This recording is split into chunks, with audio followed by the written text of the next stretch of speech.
Ganun ha? Magkayo. Pareho. Pareho. Ganun. Kailan Pero niyo po? may ano, kung yung naano ko na may TMG ako na ano sa x-ray. Nasaan yung x-ray mo, ma'am? Pinasa ko sa ano, hindi ko dalawa, pero sinend ko. Okay mo kayo bukto. Sige. Hindi, sa cellphone. Yung sa cellphone lang. Pag ginagano ko, nung malaman ko na may ano, hindi ko pinaparamdam mo, kasi ginagano ko, parang may, yun yan, nag-x-x yung ano ko. Pag ginagano ko ng ano mabagal, 15 minutes. Pero, kailan po yung sumakit yung tenga nyo? Kailan nyo hinatak yan? Kailan yung Ano minasage? lang, bago lang, mga 2 to 3 days pa lang, sumukit siya. Iniwan ko lang kagabi ng medico dito. Baka malakas po ba yung ginawa nyong pag-atak? Sino parang gano'n na, wala na, parang ina-exercise ko nga lang, kasi nga ano. Sige, saan yung messaging nyo? Tingnan ko lang. Kaya, sir. Hindi nyo alam yung nararamdaman nyo. Huwag nyong pakadiinan. Kung pwedeng ganun-ganun ninyo lang. Oh. Huwag nyong aatakin din yung tenga nyo kung namamagana yung dito nyo kasi malalong mamamaga yun. Yes. Tignan ko muna. May TMJD daw si madam or TMD or TMJD.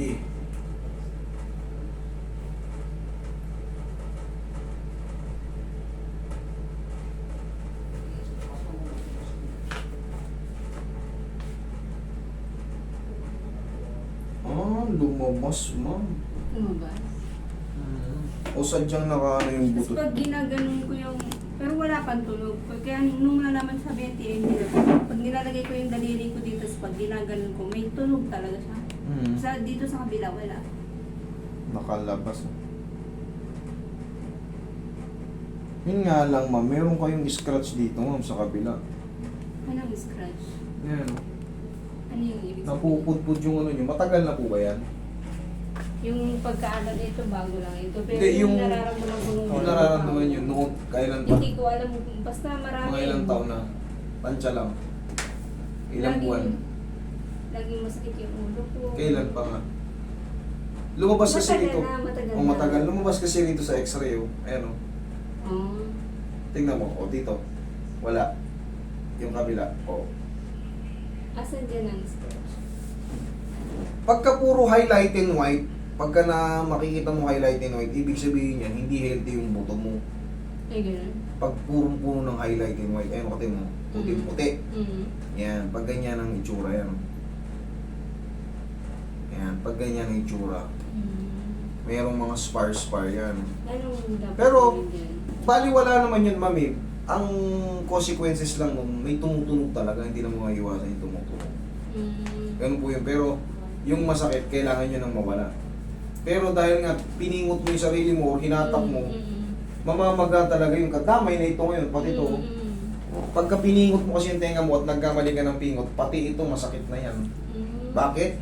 Hindi kasi pag ganun yan. Kung napapanood nyo yun sa amin, may dinidiinan kami, hindi basta pag ganyan. Kasi pag hinatak mo yun ng pag ganyan at namamaga yung dito mo, siyempre na-hyperextend mo yung swelling, ang kalalabasan nun, lalo kang mamamaga. Kung gusto nyo ma'am, hindi ko muna gagalawin yan, bumalik kayo ng mga 1 linggo.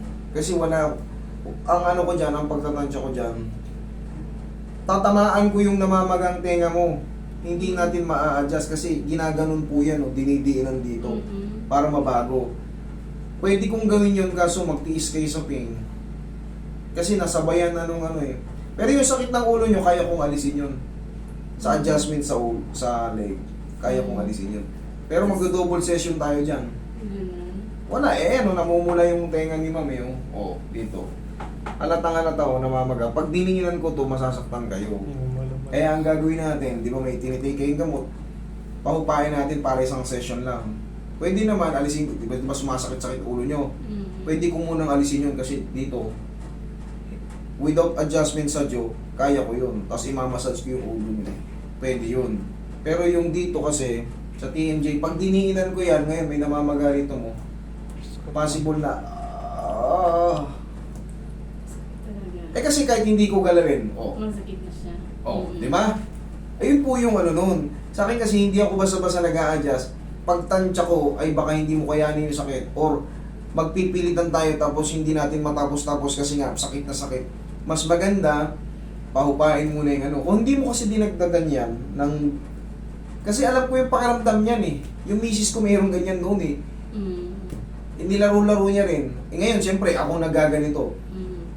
Isinubukan ko. Namaga. Nagpunta kami ng ENT, binigyan siya ng ano, gumaling yung pamamaga. In-adjust ko, ayos na. Pero yan, kasagsaga ng pamamaga at diniinan mo yan, lalo lang pong mamamaga yan. So, hindi advisable. For the meantime, take muna tayo ng medicine para mawala yung pamamaga. Mas madaling i-adjust ang panga. Okay. Okay? Ano gusto nyo? Yung sinabi ko, alisin ko muna yan, no? Double session. O isahan na lang. Sana lang O balik kayo rito ng isang linggo. Friday o kaya Thursday. Saturday ngayon, di ba? Ano, medical lang yun yung ko eh, kagabi. Ano kaya? Pa-check up nyo yan, mas maganda kasi. Kasi namagana yan, no? Namumulaw. Itong tingnan mo, hawakan ko lang, oh. Masakit. Hindi na, pero kagabi sobrang sakit. O kaya nga eh. Kasi ako Pag dinilan ko ng konti, ganyan. Hindi ba? Basta masakit siya. Masakit. Nabawasan na siya kasi minimum. Unom kayo ng gamot. O kaya nga po, mawawala pa po ng todo yan pag ininuman nyo pa ng gamot. Pero kailangan magpa-check up kayo para mas mabilis ang ano. Okay, ma'am? Ayokong mangyari yung pag in-adjust ko, pag uwi nyo, Aray. lalong namaga, di problema pa. Okay, wala kayong babayaran dyan. Ang mahalaga, Sige. mapunta tayo sa tamang proseso. Okay? Thank you.